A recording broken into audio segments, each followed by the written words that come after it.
káàárọ̀, ẹ káàsán, ẹ káalẹ́ níbikíbi tí ẹ bá ti lóore ọ̀fẹ́ láti máa gbọ́ mi àbí láti máa wò mí ketekete.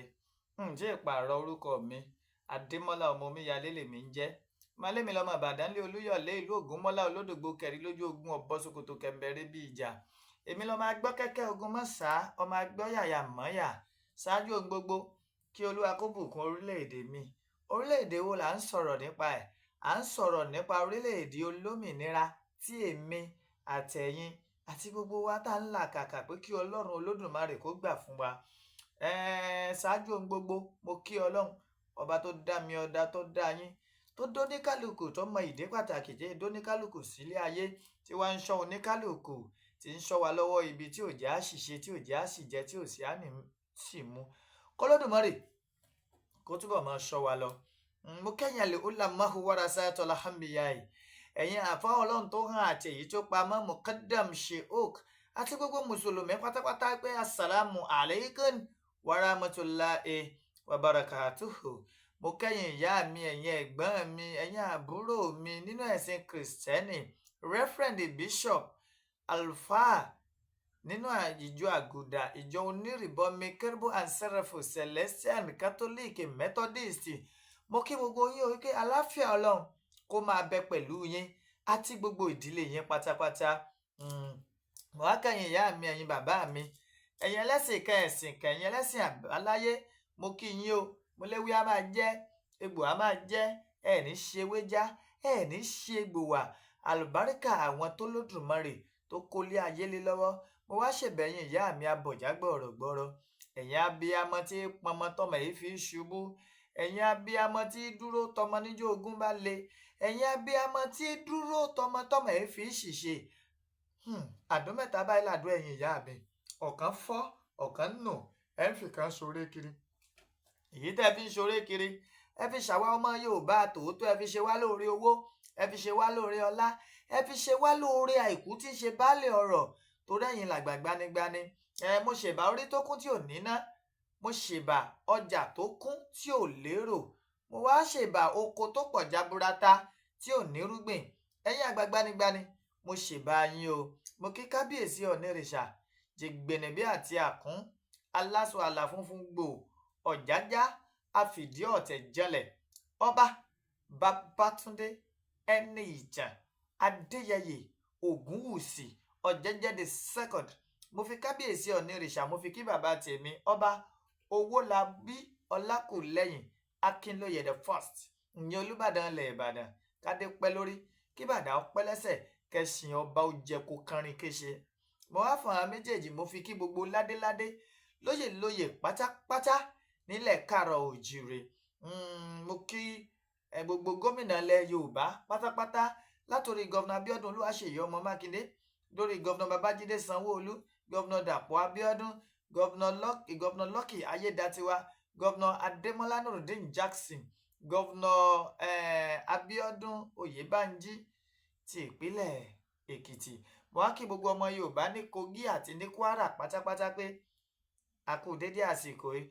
Mo wá tara ṣàṣà mo kí bàbá mi alànà fún gbogbo ìran Yorùbá pátápátá, Professor Banji Akíntóyè. Mo wá kí èjìká tí ọ̀já sọ ó bọ́ lọ́rùn ẹni, èjìká tí ọ̀já sọ ó yẹ̀ lọ́rùn ẹni, ẹni tó mú wa tó là wá lójú tó jẹ́ àmọ̀ wípé ìran Yorùbá a ti ń sùn àfi ká jí kúrò lójú oorun.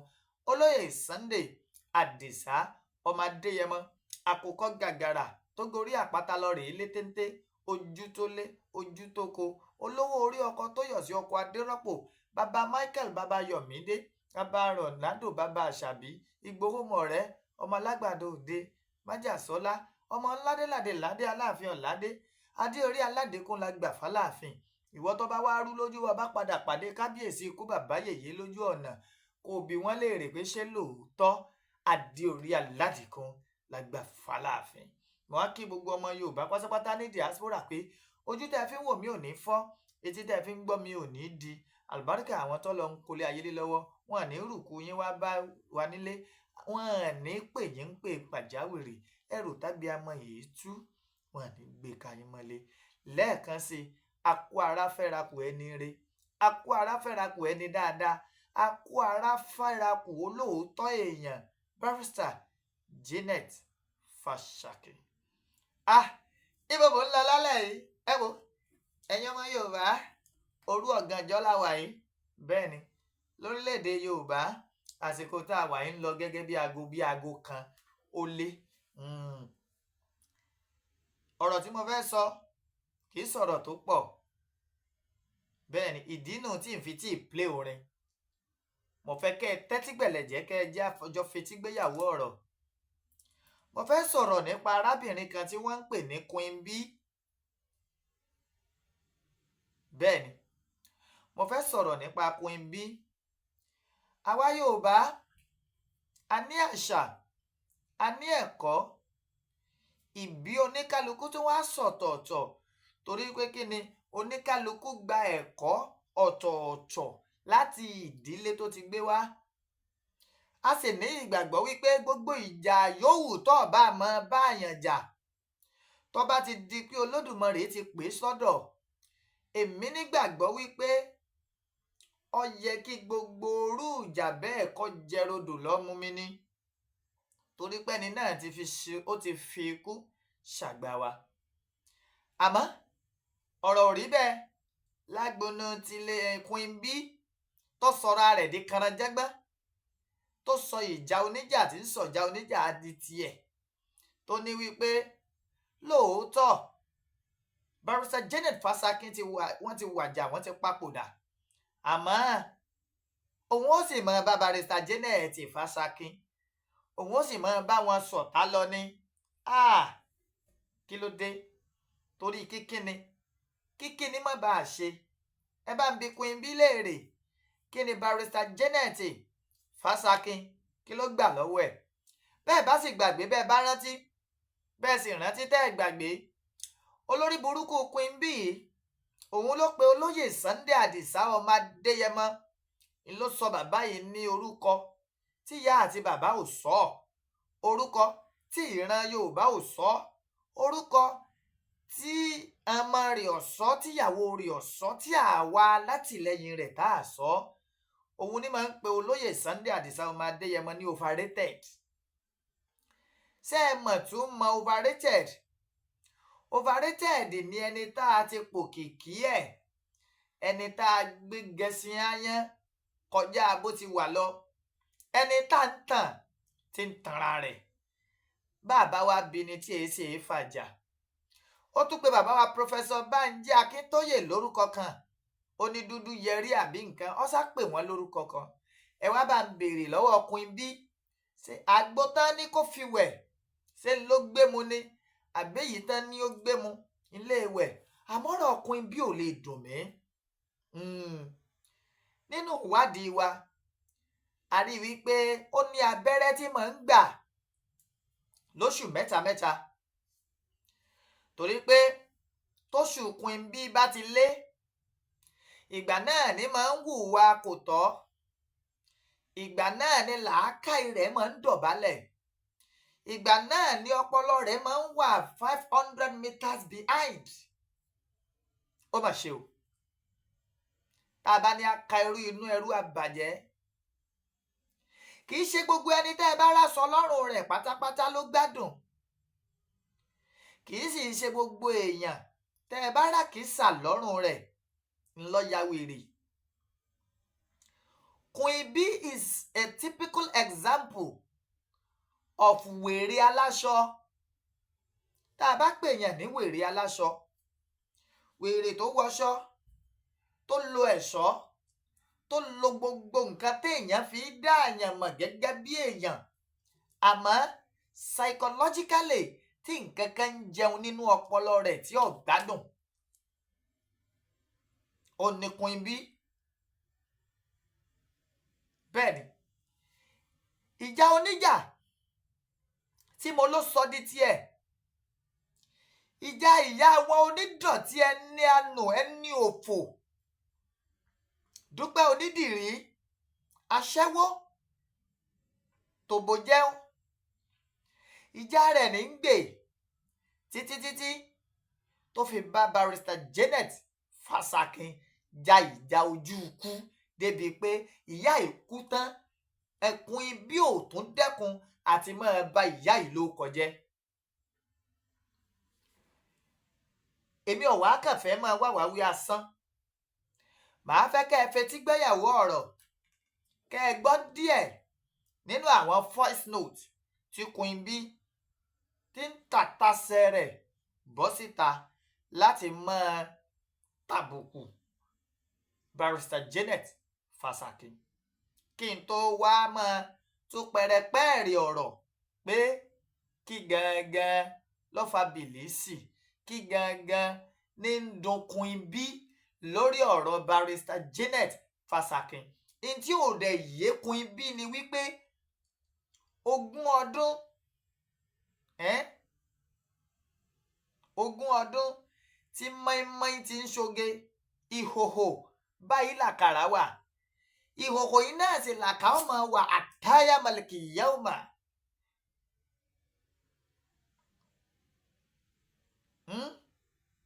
ìhòhò làkà wà.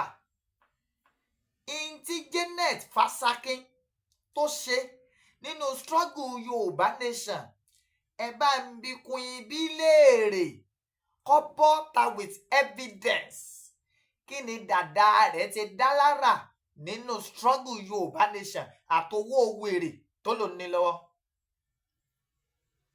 àríṣe laríkà àríkà bàbá àrègùn lọ́jọ́kọ́jọ́. ohun tí Barrister Janet Fasaki tó ṣe ní gbogbo èèyàn ń sọ.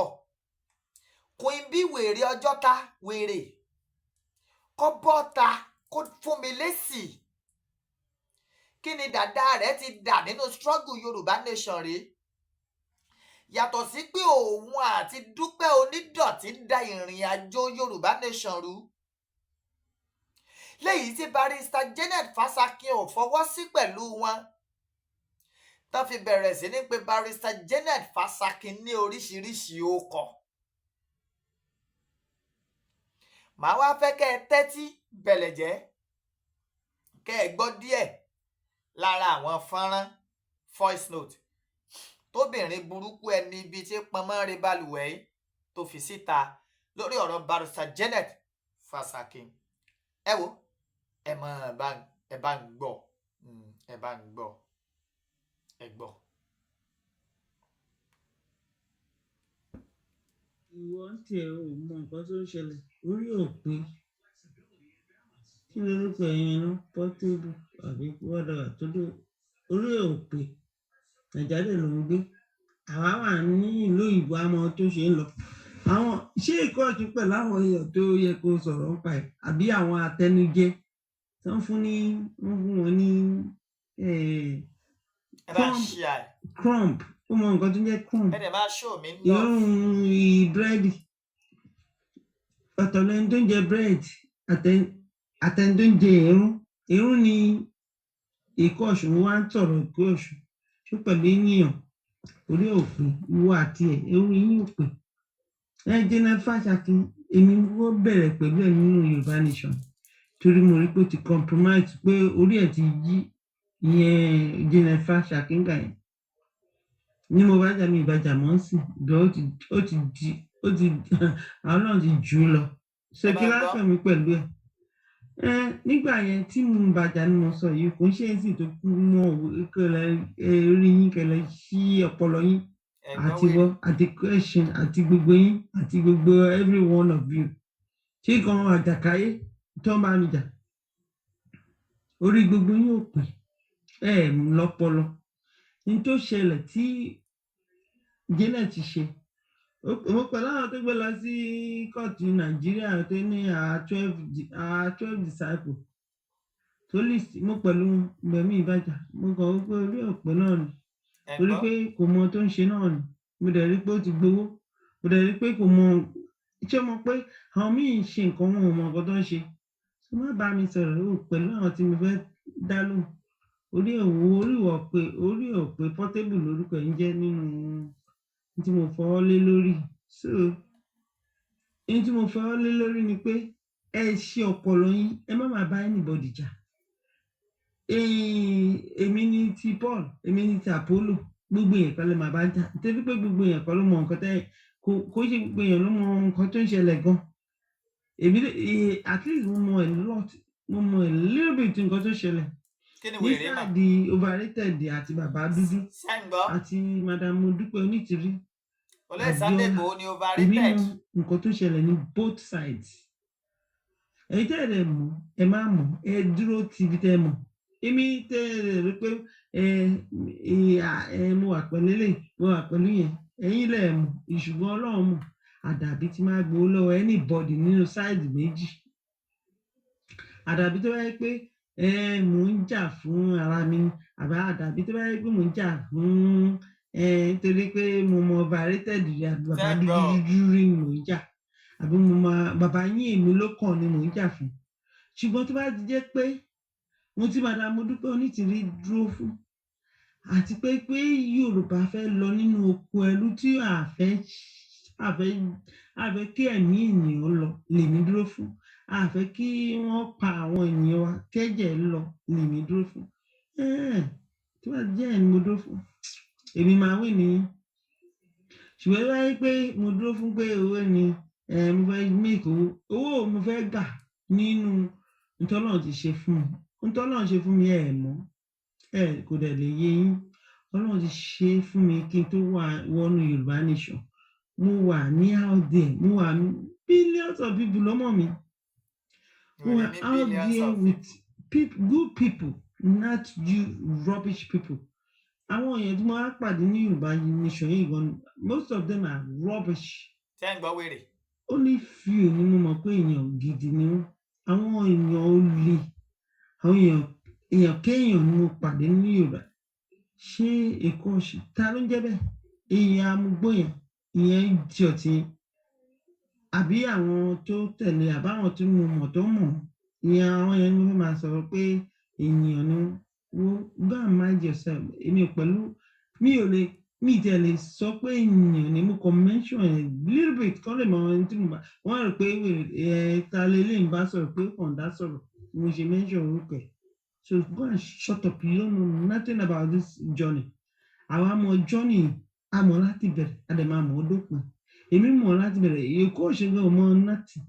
It's just an idiot, a foolish idiot tó yẹ pé owó ṣéǹjì kékeré tán fún wọn jẹ tán fi ń mugbó tán fi ń jẹun náà mọ̀. Wọn ò mọ nǹkan tó wà ní pé kíkà agbára lóko Fúlàní. Wọn ò mọ̀.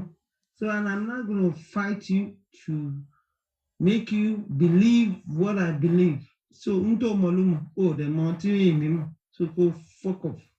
I don't care about you. Fuck off and leave me. Don't talk to me. I don't care about you. Because we understand boyibo Yorùbá. Orí ò pé òun sọ̀rọ̀ sí mi. Orí ò pé. Orí gbogbo ẹni tó bá sọ̀rọ̀ fún mi. Orí àti gbogbo yín tẹ́ wá nù kàn yín ẹ̀ ta sí mi láti jẹ́ mẹ́ta.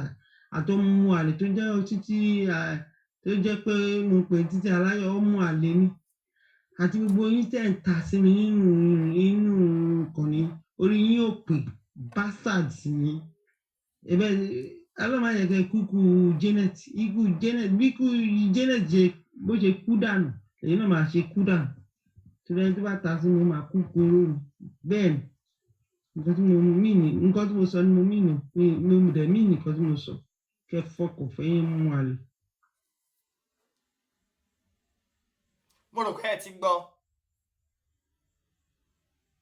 nǹkan méjì ló dùn mí ń bẹ̀ ni wípé arábìnrin yìí ó fi hàn gbangba wípé òun bá Barrister Janet Fashakin òun bá ja ìjà lójú ikú ni ó tún wá ń sọ fáwọn èèyàn wípé ikú oró tó pa Barrister Janet Fashakin ní ọ̀pá ọ̀tá àwọn ẹni ẹlẹ́ni ẹ bá ń bí léèrè ṣó mọ̀rú ikú tó pa Barrister Janet Fashakin ni Queen B bọ́ ọ bá bí igba ọmọ ìkankan ò ní dúró sí ọ èpè kọ́ torí pé Kùránì àti Bíbélì gan ní ká má máa fi ikú yọra wa nǹkan tó ń gba omijé lójú ọ̀pọ̀ àwa ọmọ Yorùbá lórí ọ̀rọ̀ Barrister Janet Fashakin tí ń gba omijé lójú àwọn mọ̀lẹ́bí Barrister Janet Fasakin. ìníwọ Queen B ló fi ń ṣàwẹ́wà ló fi ń ṣàwàdà látàrí gbọ́nmisí omi òtó tí ń bẹ láàrin yín. Queen B, ọdún yòówù tó o bá lò láyé rédèrèdè ni ó gbẹ̀yìn ayé rẹ̀. àdàbí tí Barrister Janet Fasakin bá ṣe aburú sí nkí ààrẹ ló kù. àdàbí tólóyè Sunday Igboho Àdìsá ọmọ Adéyẹmọ tó pè ní overrated tó bá fi ìṣẹ́jú kan ní ròyìnròyìn sí ọ àbí ro láburú pẹ̀lú rẹ ló kù. àfi tí bàbá wa Professor Banji Akíntóyè tó pè ní bàbá dúdú, àfi tán àbá tí ìbírú rẹ lọ́mọ tí wọ́n sì ro aburú rí pẹ̀lú ọmọ ọlọ́mọ ló kù, ló ní fi àbámọ̀ kẹ́yìn ayé rẹ. mi ò wá rí ọba wí o, olórí burúkú ọlọ́múrọ̀rọ̀, commander in chief àwọn dẹ̀dẹ̀rìn amukumọ́gàrí, àwọn tó ń ṣí platform káàkiri fún struggle ìran Yorùbá tó ń fi ọ́ sí àwọn ni mo tó rí bá wí. kẹ́ tó máa fini sínú ìkànnì káàkiri, ẹ jẹ́ á máa gbìyànjú láti scrutinize wọn wò, ká yẹ ọpọlọ wọn wò pé ṣé kìí ṣe pé bóyá ẹ̀jẹ̀ ti ta sí wọn nínú ọpọlọ. kò sí àní-àní ẹ̀jẹ̀ dúdú ti ta sí Queen B lọ́pọlọ. ní agbára lọ́wọ́ Ọlọ́run, alálẹ̀ Oòduà kò ní jí oríire mú bọ̀ nílùú èbó tó wà. torí pé Barrister Janet Fasakin kò ní kó lóko ó má roko, kò ní kó lódò ó má rodò, ń ṣe tiẹ̀ gẹ́gẹ́ bí Ọlọ́run Olódùmarè bó ṣe rán. òru láwa yìí, mo pe ìṣẹ̀dá tí ń ṣiṣẹ́ ní òru ní ọ̀gànjọ́ tá a wà yìí, gbogbo ire tí ń bẹ lọ́wọ́ Queen B ẹ lọ rèé gbá dànù lọ́wọ́ ẹ̀. bẹ́ẹ̀ ni Queen B, àfi bá fẹ́fẹ́ ọ̀bá fẹ́ kàn ọ́ láà ló kù. bá fẹ́fẹ́ bá ti fẹ́ kàn ọ́ láà, gbogbo ohun tí mo wí yóò mọ́ ọ lá mọ́tímọ́tí ni. àyàfi tó o bá mu omi tó o fomi wẹ̀ ni ò ní mọ́ ọ lá mọ̀tìmọ̀tì. ẹ̀yin náà ẹ wo obìnrin yìí. pátápátá ẹ wo, ẹ máa bọ̀ l'Amẹ́ríkà wá tọ́jú yín o, ẹ máa bọ̀ l'Amẹ́ríkà wá máa tọ́jú yín o, ẹ máa bọ̀ l'Amẹ́ríkà. a fẹ́ gbé wọn wá, ẹ bá mi gbé gbòó sórí fóònù kí n tiẹ̀ gbọ́ ohun ẹ̀ létí mi, kí n gbọ́ létí mi. Igbó Òòṣà, Igbó Òòṣà, kò sí àfitọ́lọ́run ò bá sí lókè. Gbogbo ló sọ̀rọ̀ yìí o. Àfitọ́lọ́run ò bá sí lókè. Bẹ́ẹ̀ni, Yorùbá nation, no. Igbó Òòṣà, mo ń bẹ́rí o, mo ń salute.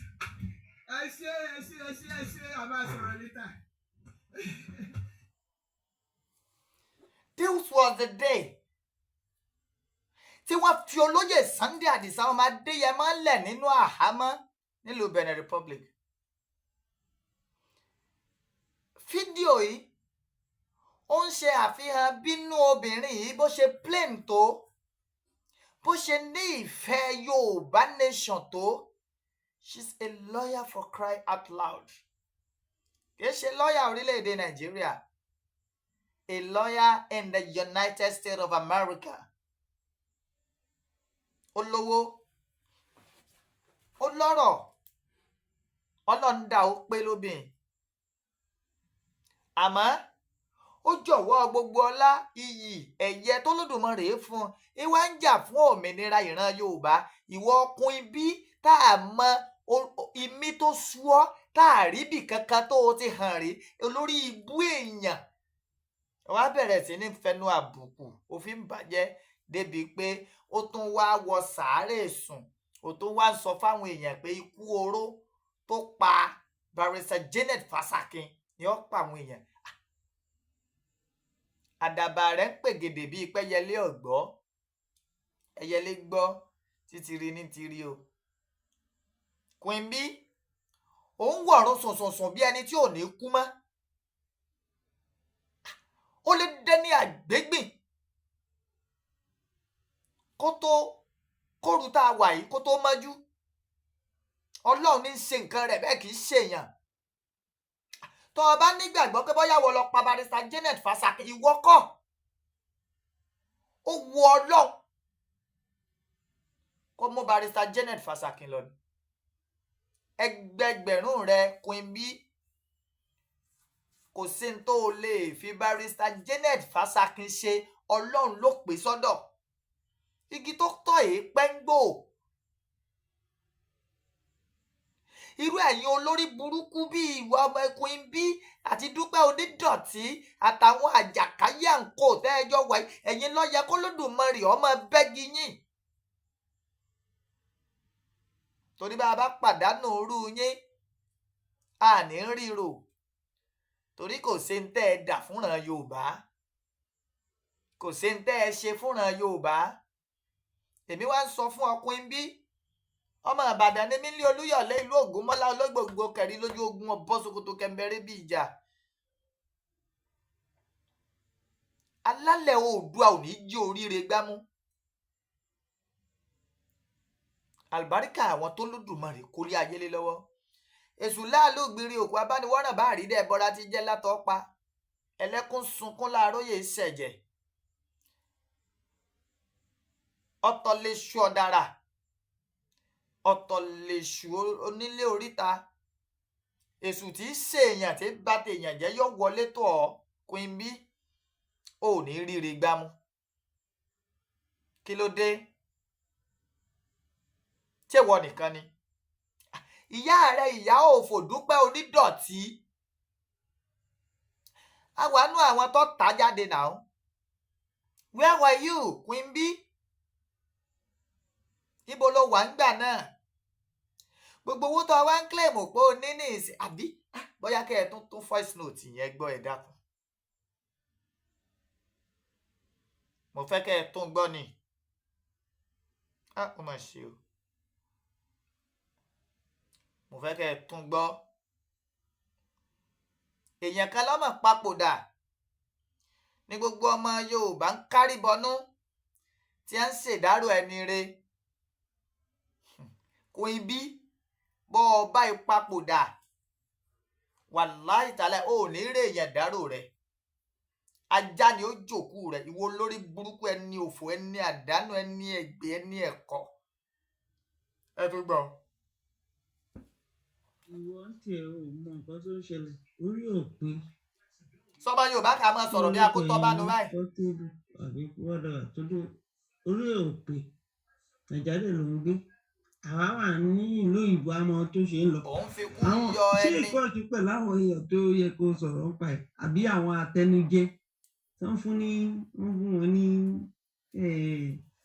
crumb ó mọ nǹkan tó ń jẹ́ crumb irun búrẹ́dì ọ̀tọ̀ lẹni tó ń jẹ búrẹ́dì àtẹni tó ń jẹ irun ni èkó ọ̀ṣun wá ń sọ̀rọ̀ èkó ọ̀ṣun ṣó pẹ̀lú ènìyàn orí òfin ìwọ àti irun yín ò pè Janet Fasakin èmi ó bẹ̀rẹ̀ pẹ̀lú ẹ̀ nínú Yorùbá Ṣé ń gbọ́ nation lórí burúkú? torí mo rí pé ó ti compromise pé orí ẹ̀ ti yí Ṣé ń gbọ́? ìyẹn Janet Fasakin gbà yẹn ní mo bá jà mí ìbàjà mọ́ sí bẹ́ẹ̀ ó ti àwọn náà ti jù ú lọ Ṣé ń gbọ́ ṣe lórí kí burúkú? lákàn mi pẹ̀lú ẹ̀. Ìwọ tó lè kú Nígbà yẹn tí mo ń bàjá ní sọ yìí kò ń ṣe é sì tó kú mọ́ kẹlẹ rí yín kẹlẹ sí ọpọlọ yín àti wọ àti question àti gbogbo yín àti gbogbo every one of you ṣé kan àjàkáyé tó ń bá mi jà orí gbogbo yín ò pè lọ́pọlọ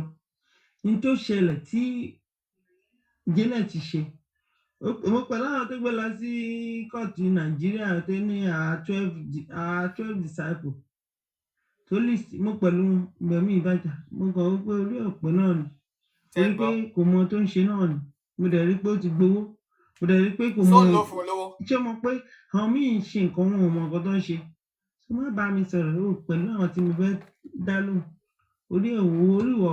orí ọ̀pẹ Portable lórúkọ yìí jẹ́ nínú tí mo fọwọ́ lé lórí so ohun tí mo fọwọ́ lé lórí ni pé ẹ ṣe ọpọlọ yín ẹ má máa bá anybody jà èmi ni ti Paul èmi ni ti Apollo gbogbo èèyàn kan lè máa bá jà nítorí pé gbogbo èèyàn kan ló mọ nǹkan tẹ́ kò ṣe gbogbo èèyàn ló mọ nǹkan tó ń ṣẹlẹ̀ gan èmi at least mo mọ a lot mo mọ a little bit nǹkan tó ṣẹlẹ̀ ní sáàdì overrated àti bàbá dúdú tẹ́ ń gbọ́ àti madam Modúpẹ́ Onítìrí Dúpẹ́ Abíọ́lá Onídọ̀tí èmi mọ nǹkan tó ṣẹlẹ̀ ní both sides ẹ̀yin tẹ́ ẹ̀ mọ̀ ẹ má mọ̀ ẹ dúró tìbí tẹ́ mọ̀ èmi tẹ́ ẹ rí pé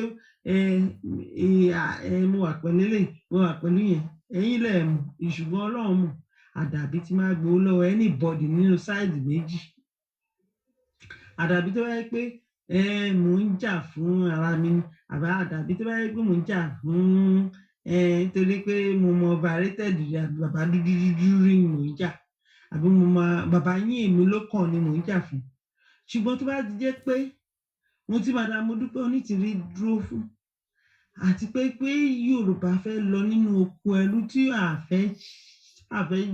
àfẹ́ kí ẹ̀mí ènìyàn lọ lèmi dúró fún àfẹ́ kí wọ́n pa àwọn ènìyàn wa kẹ́jẹ̀ lọ lèmi dúró fún tó bá jẹ́ ẹni mo dúró fún èmi máa wí nìyí ṣùgbọ́n wáyé pé mo dúró fún pé owó ni mo fẹ́ make owó mo fẹ́ gbà nínú ntọ́lọ́run ti ṣe fún mi ntọ́lọ́run ṣe fún mi mọ́ kò dẹ̀ lè yé yín Ọlọ́run ti ṣe fún mi kí n tó wọnú Yorùbá nation mo wà ní out there mo wà billions of people ló mọ̀ mi mo wà out there with good people not you rubbish people àwọn èèyàn tí mo wá pàdé ní Yorùbá nation yìí gan most of them are rubbish.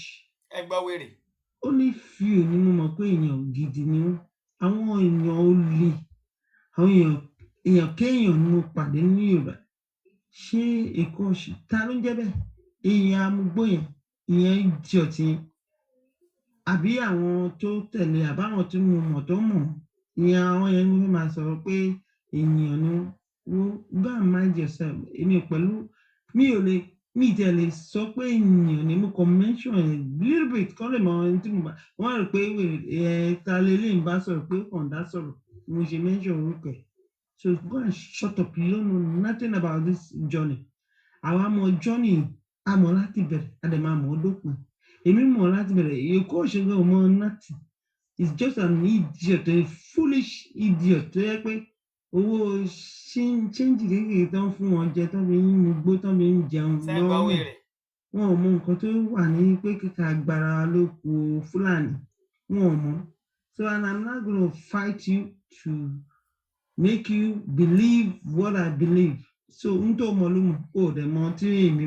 So go fuck off. I don't care about you. Fuck off and leave me. Don't talk to me. I don't care about you. Because we understand boy Yoba. Orí òpè òun sọ̀rọ̀ sí mi. Orí òpè. Orí gbogbo ẹni tó bá sọ̀rọ̀ fún mi. Orí àti gbogbo yín tẹ̀ wá nù kàn yín ẹ̀ ta sí mi láti jẹ́ mẹ́ta. Àtọmú àlè tó jẹ́ títí tó jẹ́ pé mo pè títí aláyọ̀ ọmú àlè ni àti gbogbo yín tẹ̀ ń ta sí mi nínú ìkànnì orí yín ò pè bastards ni ẹbẹ alámayẹkẹ kúkú Janet bí kú Janet jẹ bó ṣe kú dànù èyí náà máa ṣe kú dànù. jẹ́ ń gbọ́ lórí burúkú gbogbo ọmọ rẹ ni ó kù wọ́n ní ó kù ọkọ rẹ ó kù gbogbo tó jẹ́ mọ̀lẹ́bí ẹ̀ pariwo ta ni ó pàdánù ẹ̀mí wọn. mi dẹ̀ mí nìkan tí mo sọ kẹ fọkàn fẹ́yìn mú àlè. ó mà ṣe o nbò láti rírú olórí burúkú bíi Queen Bee. Queen Bee ti ya wèrè wọ́n ti declare rẹ̀ pé ó lóògùn tí máa ń gbà lóṣù mẹ́ta. Oògùn yẹn náà ní ò tí ì gbà tó fi bẹ̀rẹ̀ orí burúkú yìí ẹni bá wá mọ bá a ṣe lè rí táìgùn lábẹ́rẹ́ ẹ bá wa wá o.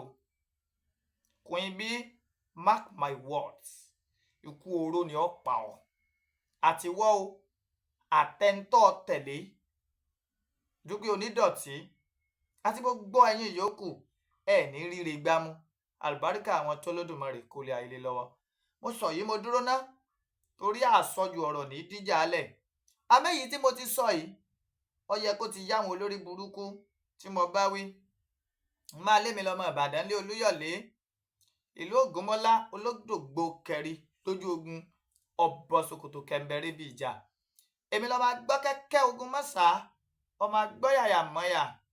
May the soul of Barrister Janet Fasakin rest in perfect peace. Please show me love, share, like and comment reasonably. Mi ní ọmọ bú mi níwọ̀nba. Appreciate me for the little time I'm sparing. Ẹ jọ̀ọ́, please, no going back. Ẹ má jẹ́ á gbàgbé gbogbo wa pátápátá la dágbádá kú. Àwáyé ikú kan ò sí o. Nǹkan tí Queen B gbàgbé nìyẹn pé ó lè má dọ̀la tó lódùmarè ó fi pa ojú rẹ̀ dé. Ẹ̀dá ẹ má sì fi kú ẹ̀dá. Ẹ má jẹ́ á yọ lórí burúkú bíi Queen B tí ń fi kú yọ Barrister Janet Fasakin. Ẹjọ́ náà ojú ayé kọ́ má kú mọ́ kọ́ má wọ̀run sùnsùnsùn bí ẹni tí ò ní kú mọ́. Queen B ikú rẹ̀ dé tán. Gbogbo ẹ̀yin tẹ́ ń wò mí pátápátá igbe ọ̀fọ̀ kò ní ṣẹlẹ̀ nínú ilé yín. Ikú òjijì kò ní ṣẹlẹ̀ nínú ilé yín. Agbára lọ́wọ́ Ọlọ́run ẹrù tábíámọ kì í tú wọn à ní gbé ka yín mọ́lé o.